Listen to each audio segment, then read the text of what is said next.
For those of us joining, Dr. Berlin is a familiar teacher, and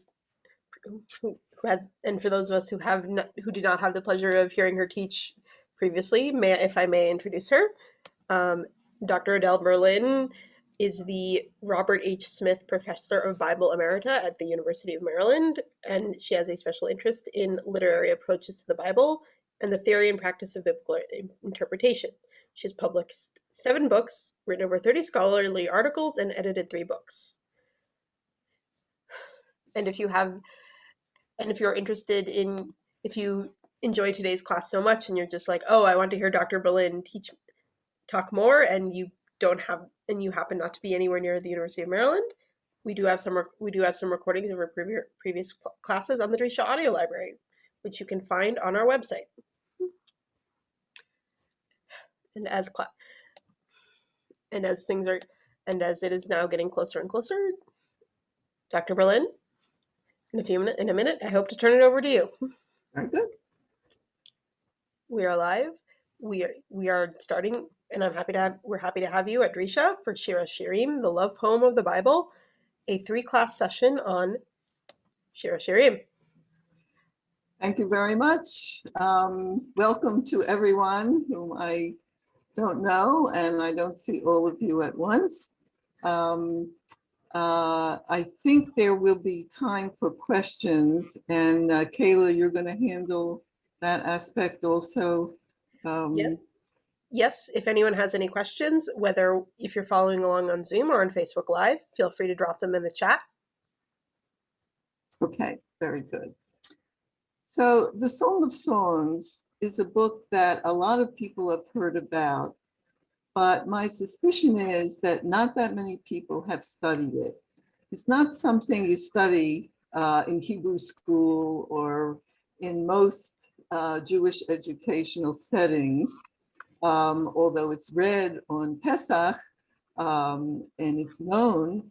I don't know if anybody ever gets deeply in it. I have to admit that I didn't either until recently when I was asked to write a commentary on it.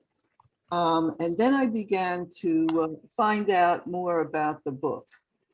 The first question you have to ask yourself is, what kind of book is this? How do you get a handle on this book? This book, more than any other biblical book, has a fraught history. For most of its history, it was understood allegorically as the story of the love between God and Israel.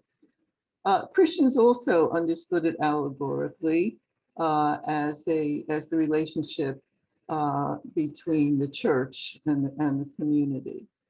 But modern scholars, by and large, look at it as love poetry, erotic poetry, which puts it in a whole different class. Because when you look at it that way, you pay attention to the eroticism.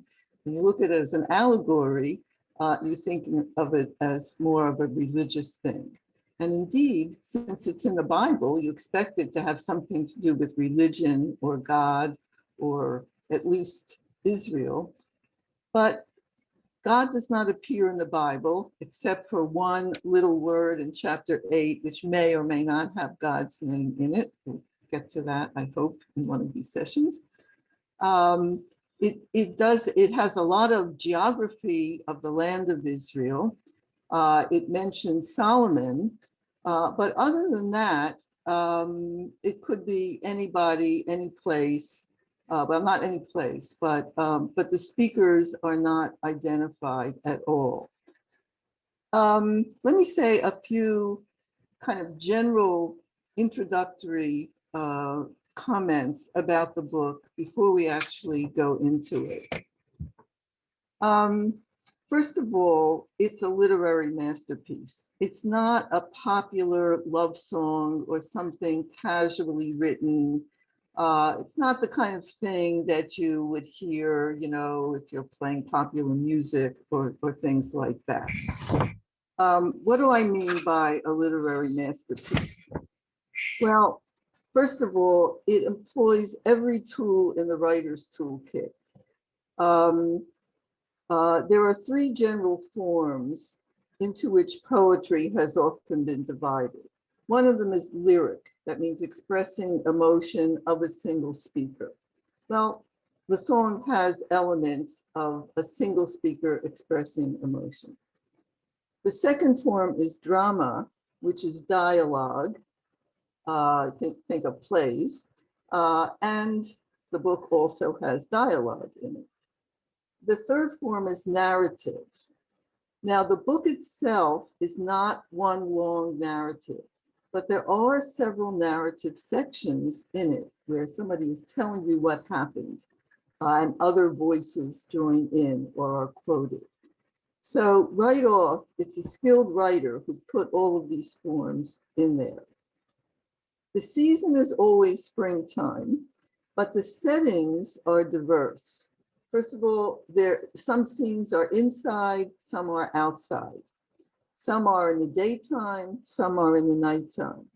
Some are in the countryside, and some are in the city. When it comes to literary tropes, different literary techniques and forms, there's a whole bunch of them. I don't want to overload you with a lot of technical stuff, but one form goes by an Arabic name called wasf, W-A-S-F. It means description, and in this case, it's description of the body, both of the woman's body and of the man's body. So that's one. There are dream scenes. The oath formula occurs several times. There are proverbial sayings, and some people think there are even riddles in the book. When it comes to metaphors, there's like no end to them. They're both conventional and unconventional. Our problem, by the way, is we don't know which is which. Some things seem readily understandable to us. Some things are really very opaque. We know a metaphor is conventional if we see it used a lot of times, if we see it used in other books of the Bible. But Song of Songs has a lot of unconventional metaphors, even if it repeats them. For instance, 3 times it says, your eyes are like doves. What does that mean? What does it mean to compare your eyes like doves? Well, there's like tons of commentary on what that means. And let me give you a little secret hint. The longer the explanation for a given verse is, the less we really understand it because we're grasping at different possibilities. I'm guilty of this too, because we're trying to get at it from different angles. To go back to the various techniques and tropes, there is parallelism, which is typical of biblical poetry. That's when one line is echoed in the next line, not in the exact words, but in the same general ideas, often with matching synonyms or antonyms. There's repetition. There are refrains throughout the books. There are word plays where the consonants are echoed in other words. Chiasm, which is an A, B, B, A pattern of words. Hyperbole, exaggeration, which there certainly is. Rhetorical questions, euphemisms, allusion, personification, and apostrophe. That means addressing like an inanimate object or someone or a person who isn't there. So what you have is a whole range of literary techniques. The speaking voice, you need to ask yourself, who is speaking these words? Generally, it's the woman. The woman dominates as the speaker, and fortunately, Hebrew shows gender, so we can tell if it's a masculine or feminine verb or adjective or something like that. The man speaks also, and occasionally there's a speaker or speakers called Benot Yerushalayim, which I translate as the Jerusalem women. A lot of translations call translate the daughters of Jerusalem, which reminds me of the daughters of the American Revolution. So I don't so much like that translation. But we don't know who they are. In other words, are they real people? Are they a chorus, like a Greek chorus in a play? I'll get to that more when we come to it in the text. There are also some unidentified voices which just kind of come out of nowhere. You never hear the voice of the poet or of a narrator. Because when you read biblical narrative, let's say the book of Genesis, you get the sense that somebody is telling the story. That narrator may not be a character in the story, but it's the voice telling you what happened. You don't get that in the Song of Songs. It's just people speaking, and you're not always sure who it is who's speaking. The next thing I want to point out about the literary merits of the book is that the author was learned. He drew on rarefied vocabulary. Some of the words don't occur anywhere else in the Bible, which makes them hard to understand because we don't have other context to put them in. There's an encyclopedic lexicon of plants and spices, of gems and minerals, of topography and geography of ancient Israel. This is a very knowledgeable person, a person we would say today who did research, like an author would do research in order to write a book. There's a tremendous amount of knowledge in this book. The author, I'll call him a him, even though it's a woman who mostly speaks. He's knowledgeable about other literature. First of all, about biblical literature, about the traditions of ancient Israel that he draws on. We think also that he was knowledgeable about other ancient love poetry, Egyptian love poetry, Mesopotamian love poetry, and Greek literature in general, not only Greek love poetry, but more broadly Greek literature. This idea of being connected to Greek traditions is both an old idea and a new idea. Some of the commentators from like a century ago mentioned some comparison with Greek works. But then what happened was the great discoveries of the ancient Near East, Egypt and Babylonia and Assyria and Ugarit and all of those places. And that began to occupy commentators on the Bible who were not well trained in Greek literature. I'm not either, I have to admit. But so the Greek part became eclipsed in favor of the Egyptian and the Mesopotamian. But more recently, people are looking again at the Greek literature. One of the reasons that it makes sense to do that is that the book is probably to be dated from the Hellenistic time. That is, from the time that the Greeks were conquering the world, or at least the ancient Near East, and Greek influence was pretty widespread. Certainly the people of the land of Israel were aware of what was going on in Greek culture. So it makes sense to look there as well. Okay, let me stop with that point and make another general point, which I've sort of alluded to.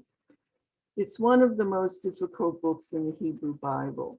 It's a short book, only 8 chapters, but it's got a lot of hard words, a lot of metaphors that we can't make sense of. And that all makes it hard for us to understand. The other hard part of it is how to read it. Is this a unity? Is this one long poem? Or is it a series of disconnected poems? Is it a collection of poems? people go back and forth on this a lot. Even if you think it's one long poem, how would you subdivide it? So if you look in the modern commentaries, of which there are a lot, no two people subdivide it the same way. There's certain obvious places where you would make a break in the flow of things. But it is amazing to see how different the subdivisions are. I think that it's a collection of poems, but it's not just a random collection. And the reason that we have such a hard time deciding this is that there are a lot of recurring verses. There are a lot of repetitions. It appears to be the same characters speaking. They're not named, but they sound the same. They talk the same way. So we think it's the same characters, as it were, speaking voices throughout. And of course, the theme is a unified theme. It's about love, desire. I don't even want to get into the question of why this was composed, because there's been a lot of ink spilled about that. I'm happy to take it just as a collection of love poems. I think of the speaking voices not as a married couple, but as a young couple in love, a young couple who desire to be together, which of course makes it a little different from the rest of the Bible, where something like that would not be looked upon with favor.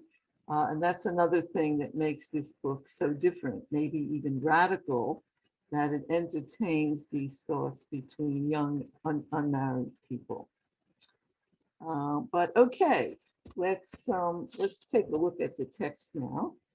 And some of these things I will be able to illustrate better. You should have somewhere chapter 1 of Shir HaShirim, both in Hebrew and English. I think it's in the chat. Yes. Are we good with this? Yeah. Okay. I'm not hearing anything. I guess it's okay. Okay.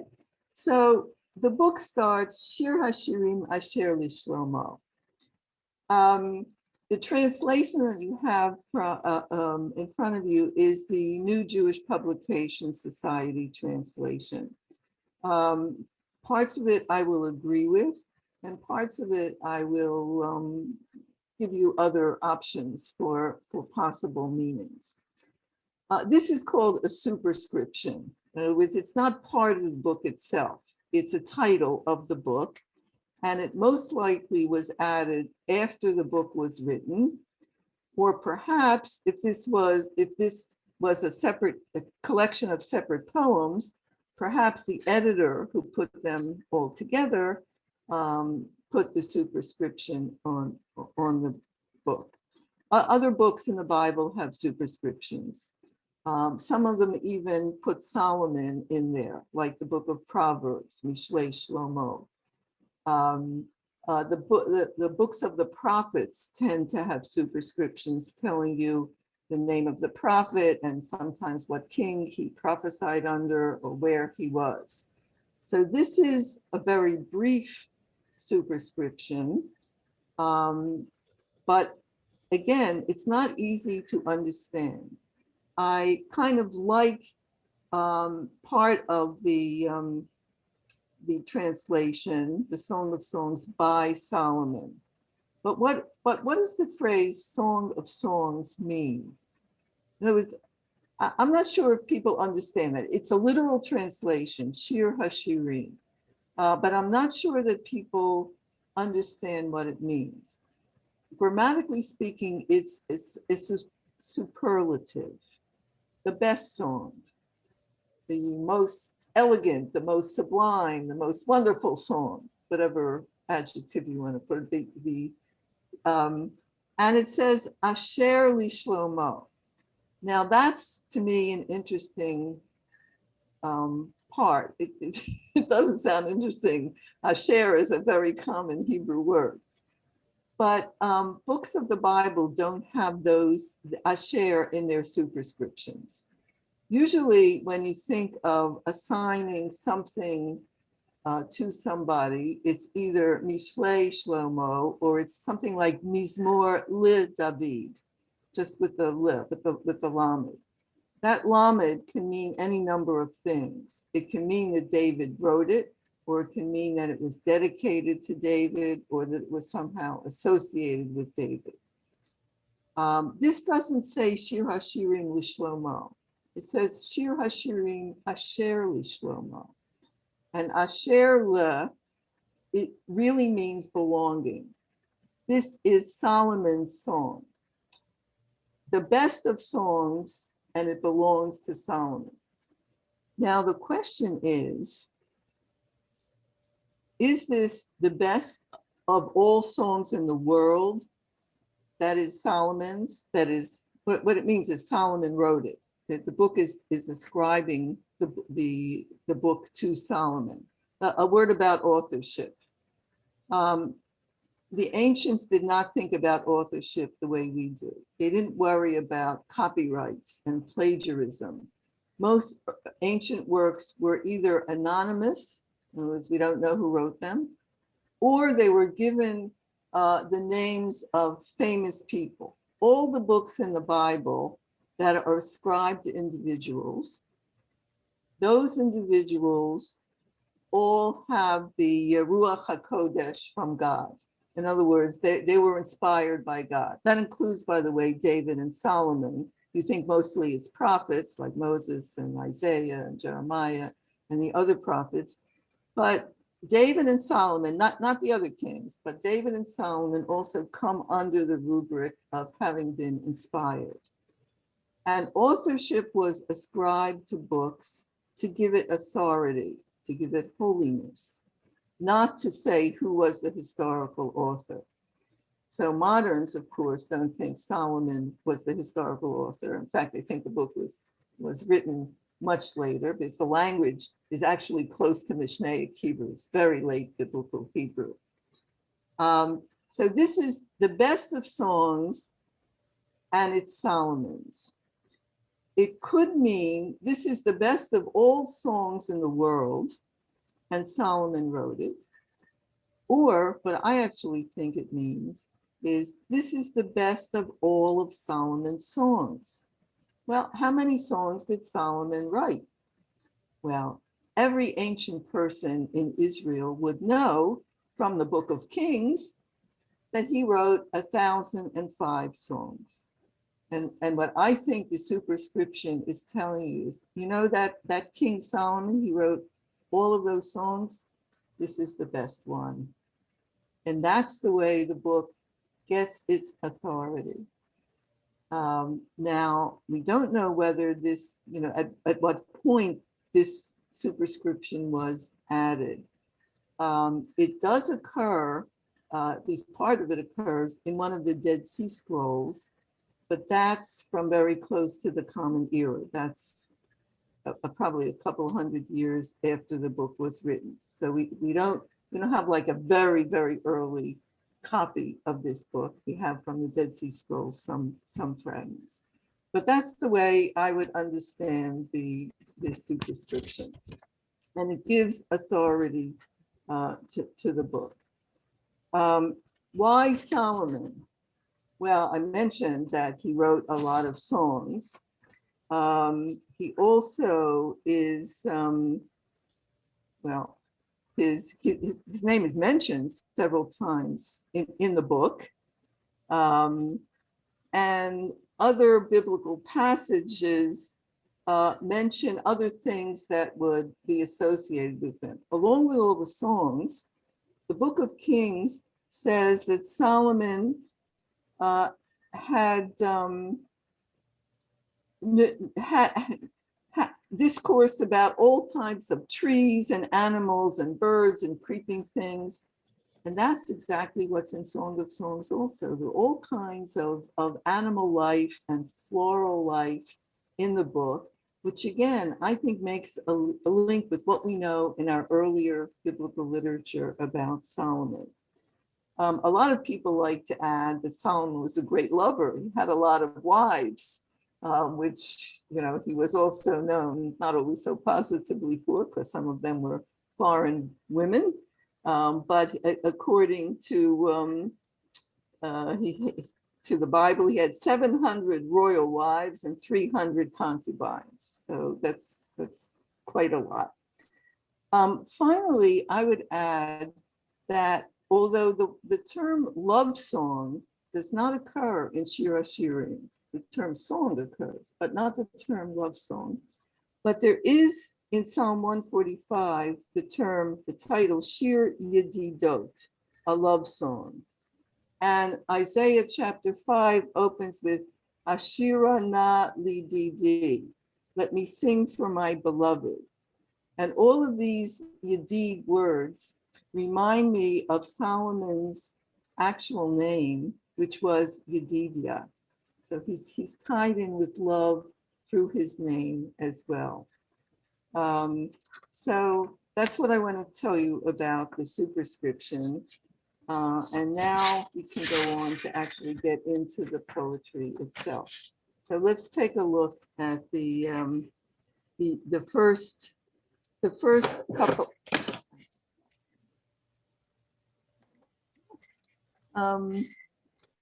Okay, I'm going to look at verses 2 through 4, which does go together.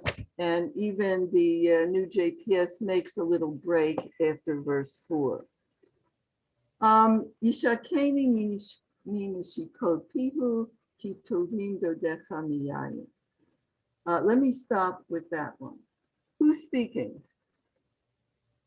Well, we can tell it's the woman because she's hoping that he will kiss her.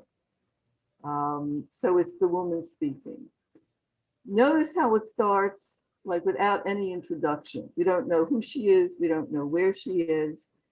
And then in the next verse, she goes from speaking about him in the third person to speaking about him in the second person, speaking to him. Ki tovim dodecha miyayin.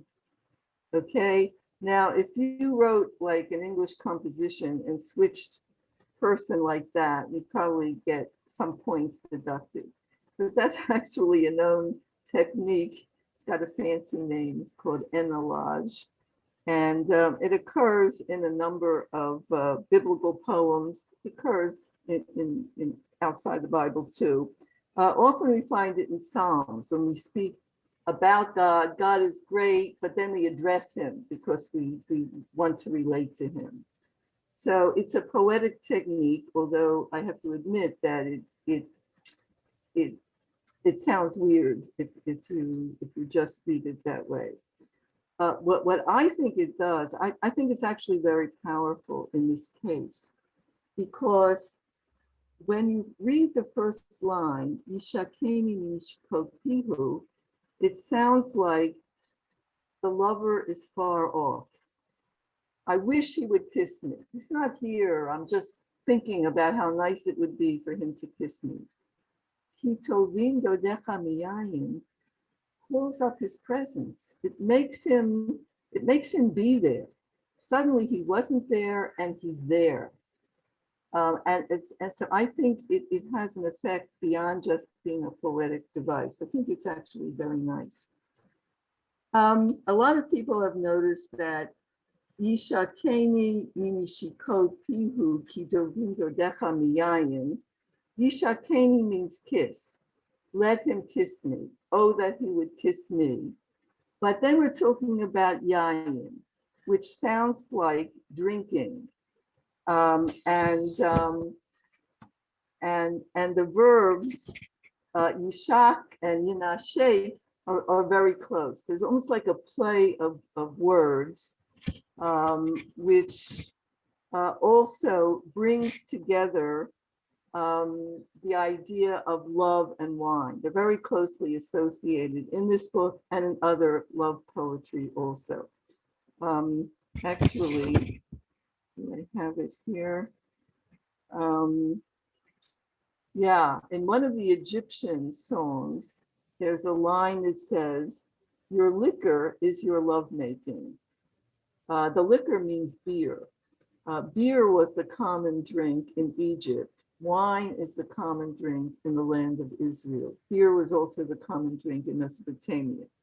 You understand why? The climate is different. The land of Israel has a lot of vineyards. They produce a lot of grapes. So wine is the standard drink. Elsewhere, where they didn't grow grapes, they had grains, and that's what you make beer out of.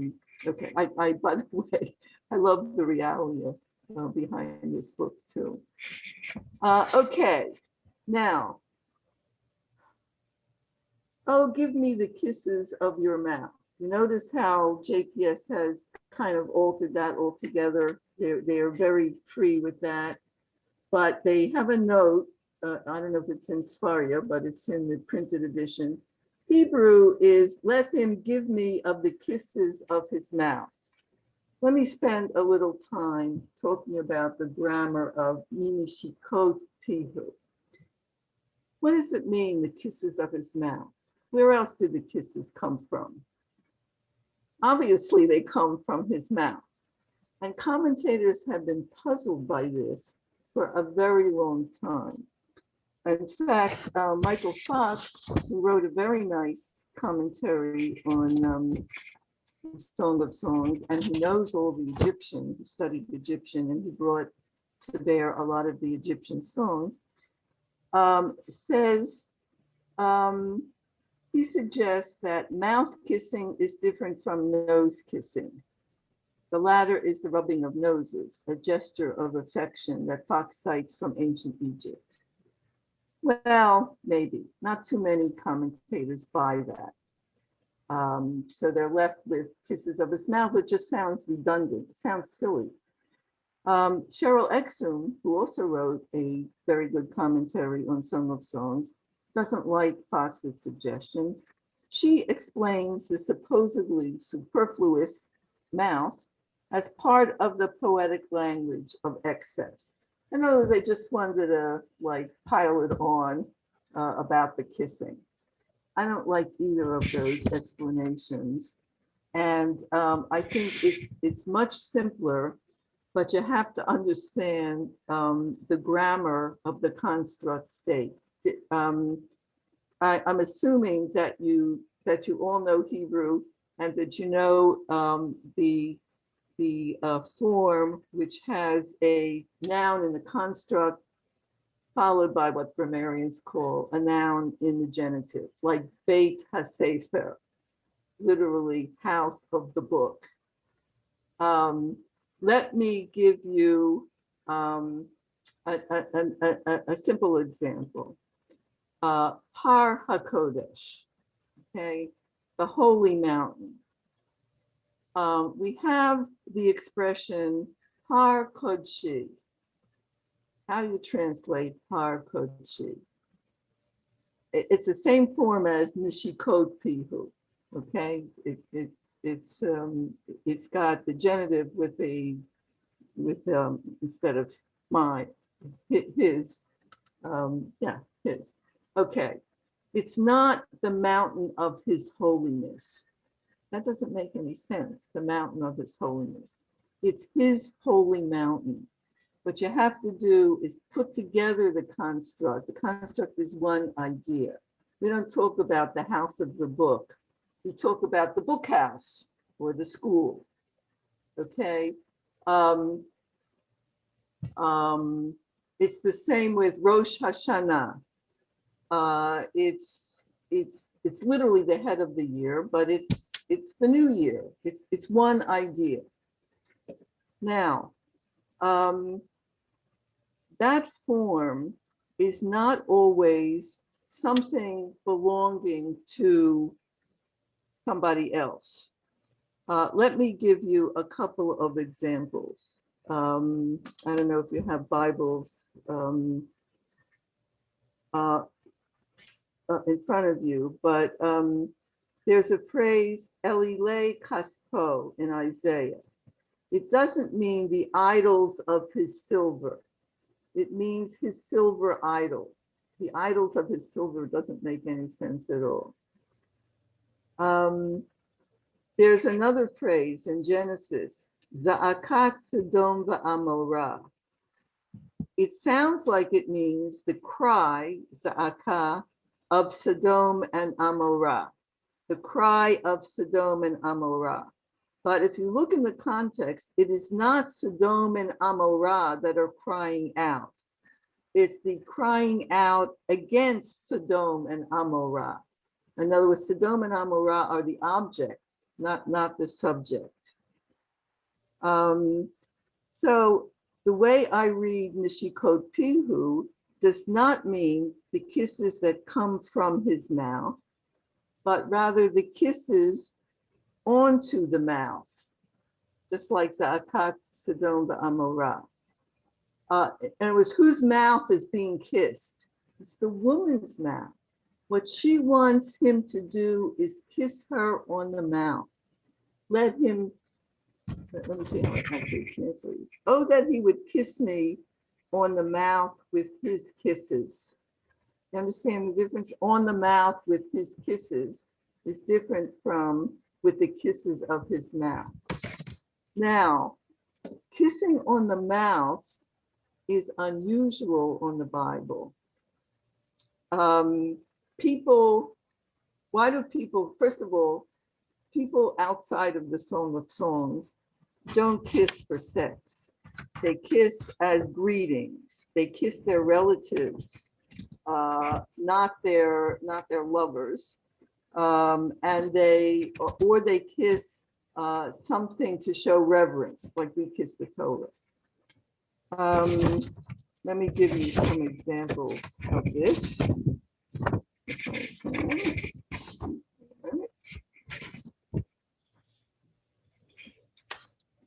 Yeah.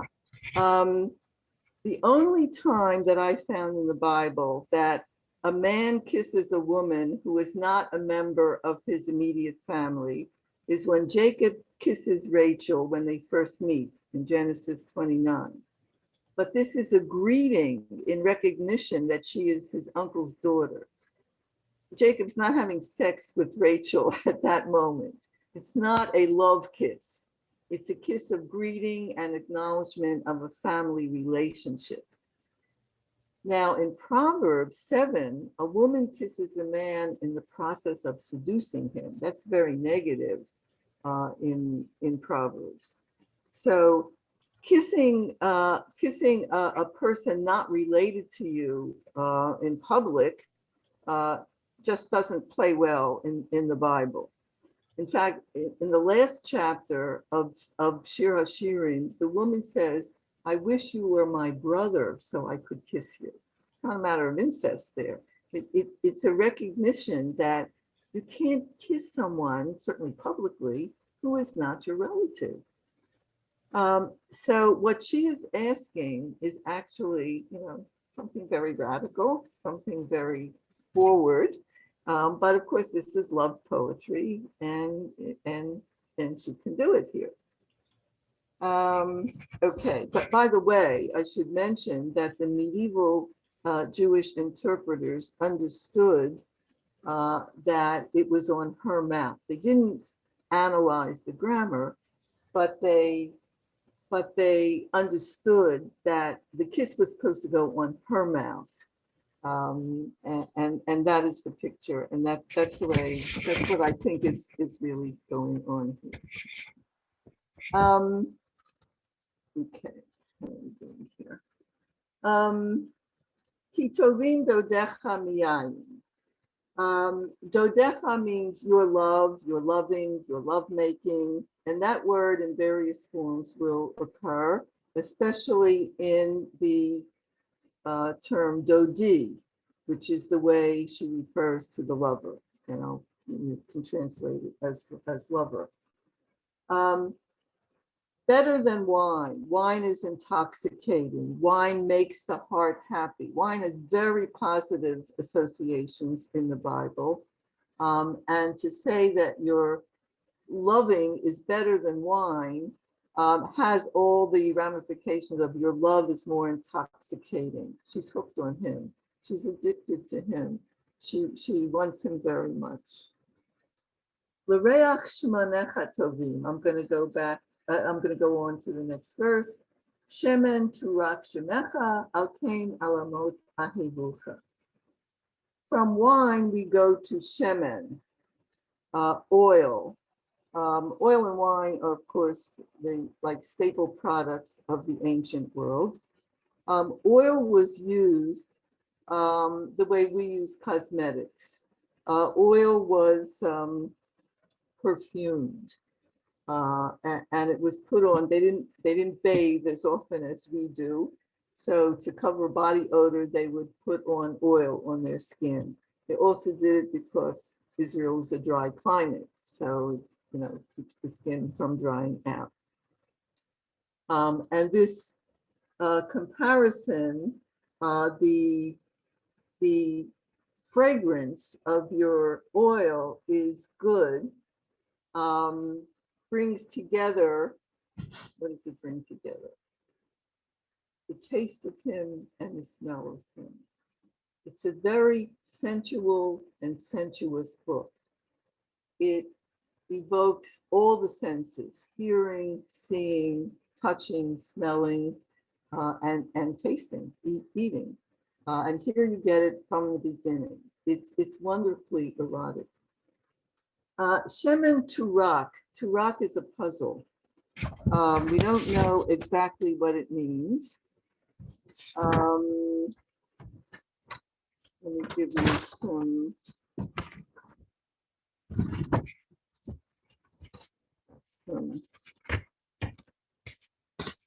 idea of what this means. Yeah, some people think it's the name of a place.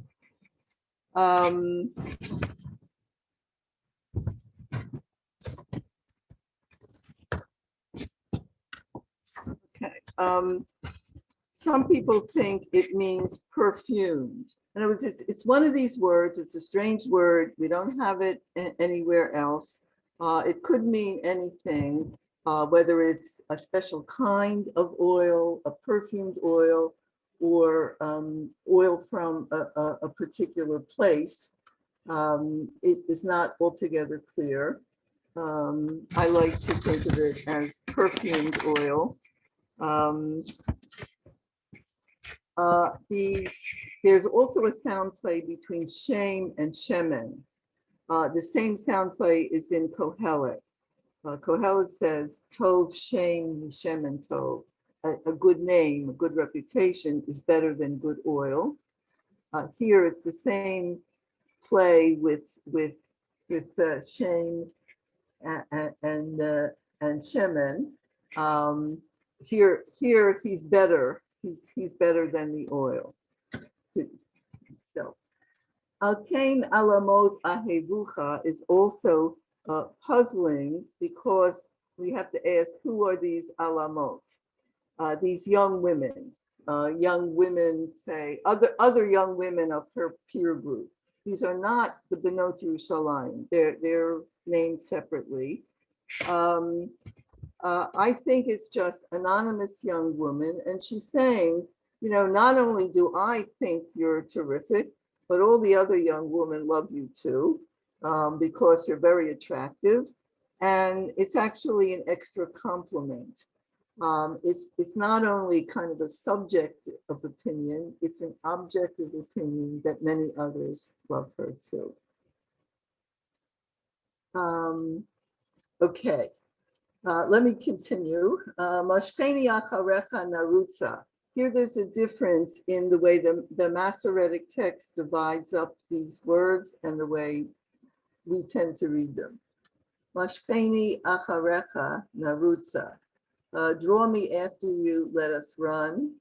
Or Mashkeni acharecha narutza. That's the way the Masoretes did it. Haviani hamelech hadarav nagila v'nismecha bach. Naskira dodecha miyayin mesharim ahevuka. Again, we have loving and wine joined together. Who is Hamelech? Is this Solomon? Is it really a king that she's having this love affair with? Most people think it's just a way to refer to her lover. It's an elegant, it's a complimentary way to refer to him. And again, it's this switch from second person to first person or to third person. Mashcheni acharecha and Haviyani Hamelech, talking about him in the third person. I'm going to go a little fast here because time is going.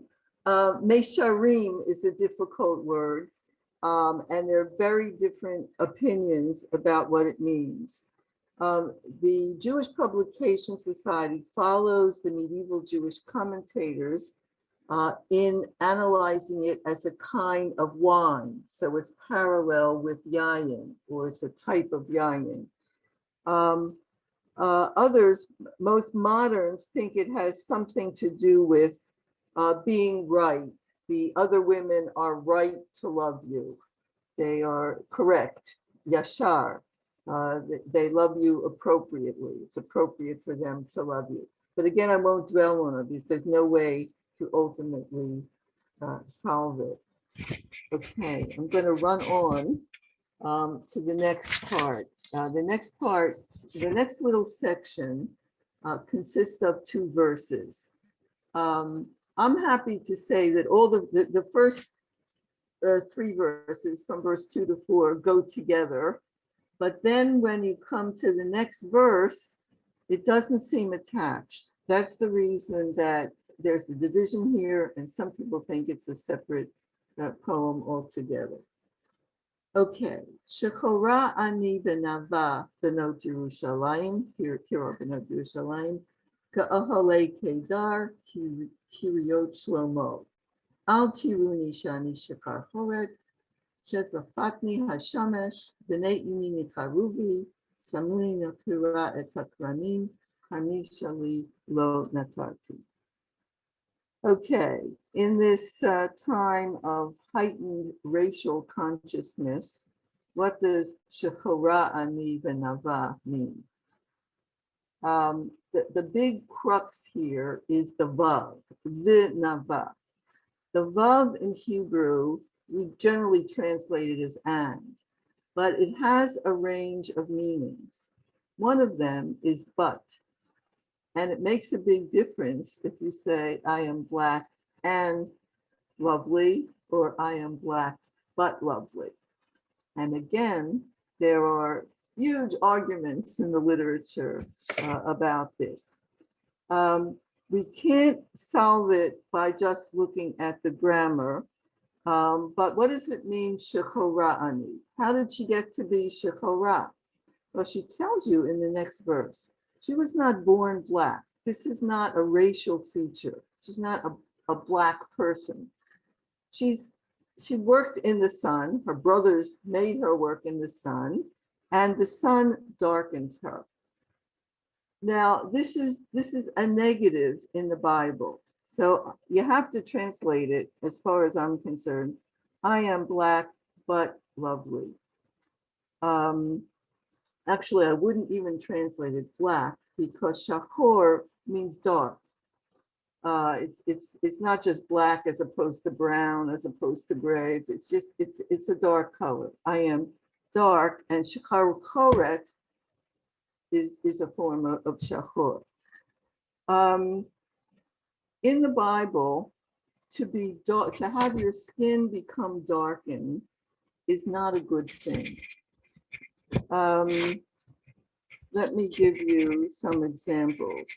The best example is in Eicha, which we will be reading in not too distant future. In chapter 4 in Eicha, it describes the physical deterioration of the population of Jerusalem, which is besieged. They're basically starving to death. And it says, her nobles had been brighter than snow, whiter than milk.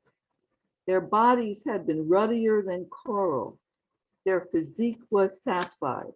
In other words, white and red are the healthful colors. Their features grew darker than black. They were unrecognizable in the streets. here black is a sign of illness, of a bad situation. Job also has blackened skin, which is part of his weakened physical condition. In an Akkadian text, one of the many curses in Esarhaddon's succession treaty is, may your flesh and the flesh of your women, your brothers, your sons, your daughters turn black like pitch, bitumen, and naphtha. So throughout the ancient Near East, to be black is not a good thing. And they're not talking about Ethiopians. By the way, they were conscious of different skin colors. You look at some of the Egyptian paintings, they'll paint different ethnic groups with different color skin. The Ethiopians are dark, the Asiatics are lighter, and the Egyptians are in the middle.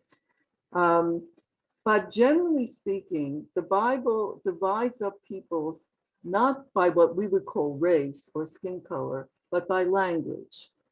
The speakers of different language, and it's actually a good key to ethnicity. The country, the language, the ethnicity, and they talk more about divisions by language. That's what the Tower of Babel is. How all the it's not how the languages grew, it's how all the people of the earth came to be different ethnic groups. Okay, so all of these are references to complexions that were not originally dark, not racially dark, but darkened because of some adverse circumstance. And that's what she's saying. Look, I'm beautiful, even though I don't look so beautiful now. It's like we would say, oh, my hair's a mess, but I'm really beautiful. I was out in the rain, or I just had, a terrible thing happen to me, and I don't look as good as usual, but I'm really very nice. So these are polar opposites: beautiful, being lovely, and being darkened.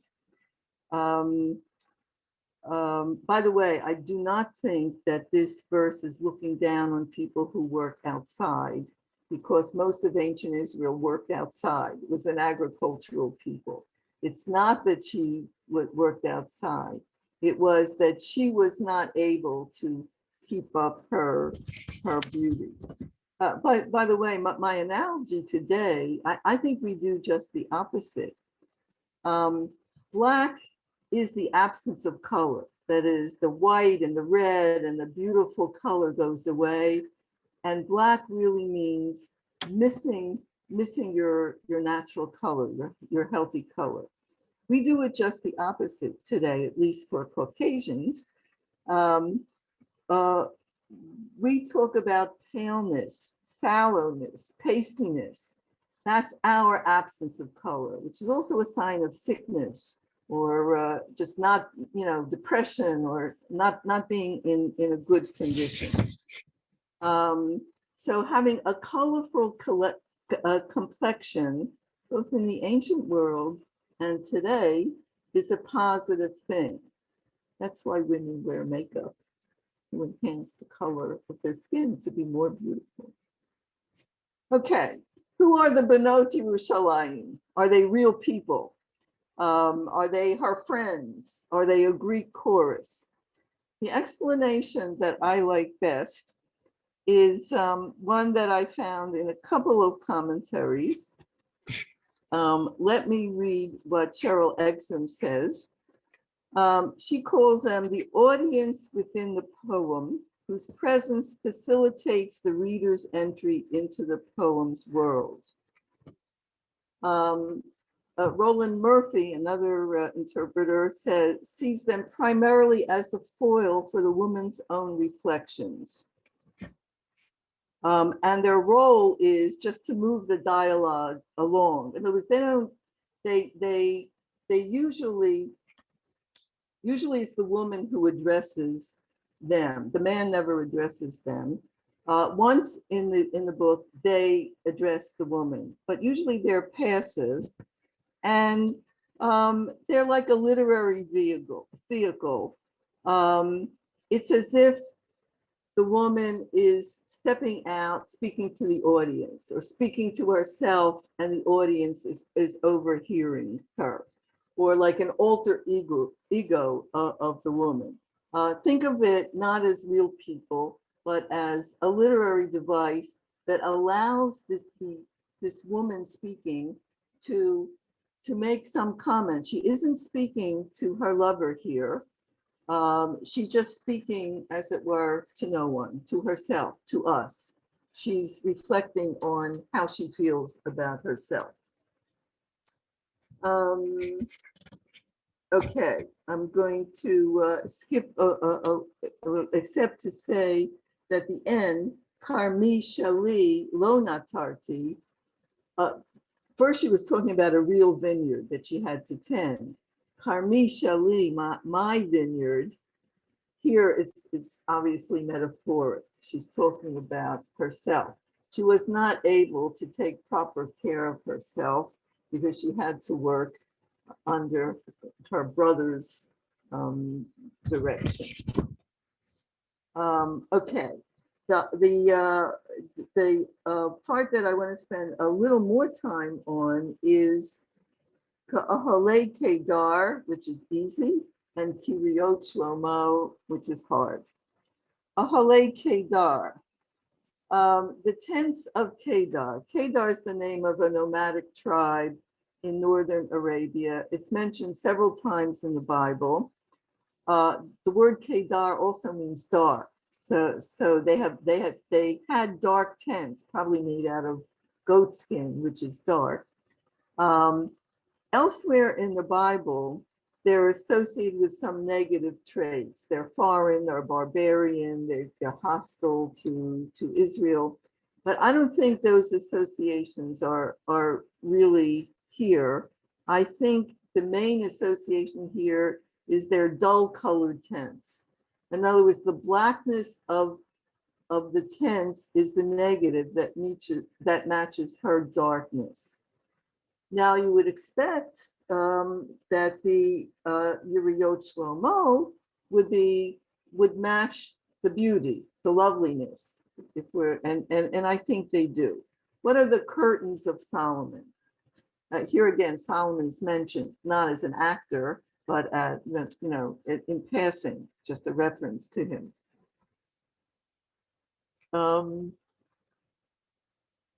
Curtains of Solomon. Well, most people think it's Solomon had a nice palace. He must have had nice curtains in it, or he had some tapestries on his walls, or he had some, nice rugs and pillows or something like that. We have no evidence of anything like that about his palace. We know something about his palace, but not about the internal decor of Yeriyot. In fact, Yeriyot, the only other time that a palace is mentioned in the Bible is Achashverosh's palace, which is mentioned in detail, very lush place. It doesn't have any Yeriyot mentioned in there. Yeriyah is the word, Yeriyah is curtain, but it's parallel to tent. It's a perfect parallel here. And the prime place that Yeriyah is mentioned in the Torah is for the Mishkan. And later, the Mishkan goes together with the temple. What I think this means is not Solomon's private interior decoration, but Solomon's temple. And what we know of the Mishkan, it was decorated with blue and purple materials and pretty fabrics and silver and gold and everything like that. It was colorful. And that's what they want to say. I'm dark like the tents of Kedar, but I'm beautiful like the temple, like the colorful. This is the most beautiful thing that the Torah describes, is the Mishkan, and then later in the later books, the temple. And I convinced myself that's what it means here. I'm going to stop. I'm supposed to, I think I'm going to stop. I was going to do more of this chapter. My intention is not to do the whole book here, but I'll do a couple more verses here and then I'm going to pick out parts. But I'm open to your questions and suggestions. So you can actually email me if you want to look at certain parts in particular. What I'm planning to do is look at the descriptions, the body descriptions of the woman, there are several of them, and the man. They're not all, one after the other, but that makes a nice topic to look at. So I will look at that. But if you have other suggestions, I will entertain them. You can actually email me at adelberlin@gmail.com. If you like, or you can send questions to Kayla, or however you do it in Grisha. And are there questions now? I had a question. You can hear me, David Silverga. Maybe you could say a couple of words about Shlomo. How, unless you plan to do it in the future, how does Shlomo factor in this book?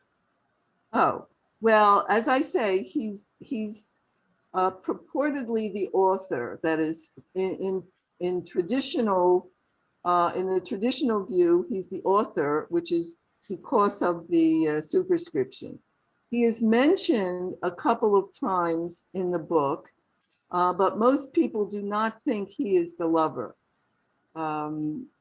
He's mentioned not as the lover, unless you think Hamelech refers to him, which some people do. So I would say he actually plays a small role in the book. And again, in chapter 8, he seems to be not the lover. He's somebody who's contrasted with the lover, but he's not prominent in the book. Okay. Can I ask a question? What makes you think that it's a collection of poems rather than one poem? And if you talk about a collection, do you mean a collection of one author, or is it poems from different authors? Okay. The reason that I think it's a collection is that it's hard for me to see the connection between various sections. Even here, you go from when she wants him to kiss her, and she pictures going into his chambers and his love is better than wine, and suddenly then she's saying Shechora ani v'nava. So where is she? It's a change of scene. It's to me a non sequitur. How did we get from them being together kissing into this kind of soliloquy where she is commenting on her looks? And it continues that way, because what happens next is a little dialogue between the two of them. In verses 7 and the following verses, you get a little kind of a playful dialogue. So the scenes switch, and the subject is all in general about love and desire, but the immediate topic switches.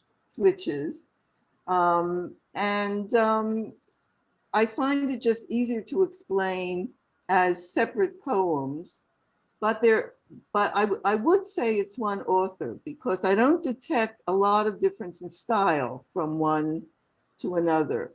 The type of language, the metaphors, the vocabulary, that seems pretty unified. So I could well imagine that it's the same author, even with a cycle of poems. Some authors, I don't know, think of Elizabeth Barrett Browning or the more modern authors, they write individual poems, but they're part of a cycle. They're part of a group of poems that are meant to go together.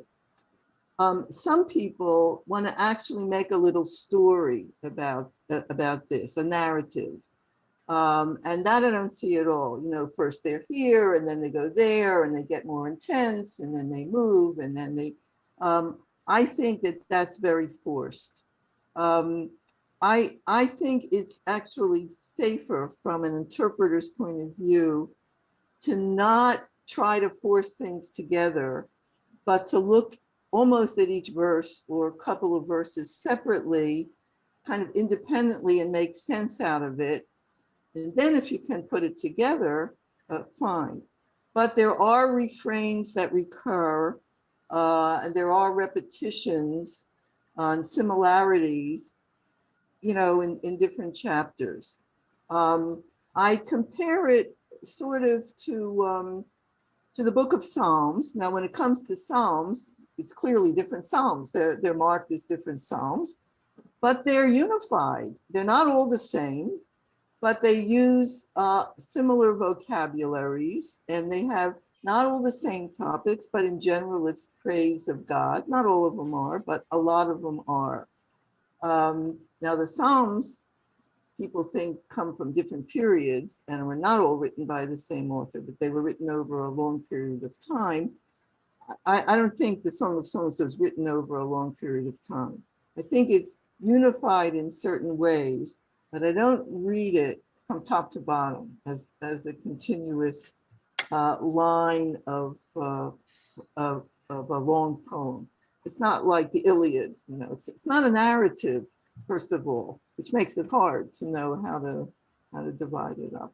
And how do you explain the choice of the author to talk from the woman's point of view rather than from the man's point of view? This is very interesting, and it actually puzzles me how, for instance, ancient traditional people could say that Solomon wrote it when it's clear that a woman is speaking for most of the time. So Solomon, as it were, is speaking in the voice of a woman. I've never heard how it's explained traditionally.